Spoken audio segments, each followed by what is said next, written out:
إذ كشفت الفتاة عن سرها، فقد كانت جنية ذات قوة عظيمة.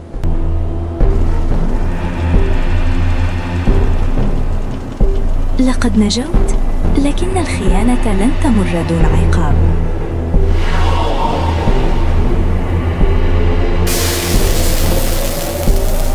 ماذا يحدث؟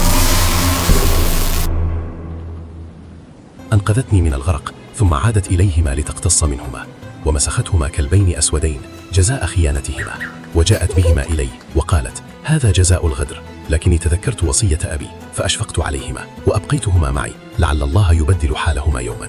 وهذان الكلبان هما أخواي.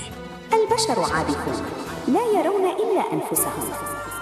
ما أعجب حكايات الليل، فهي تعلمنا أن الحكمة من قلب البلاء.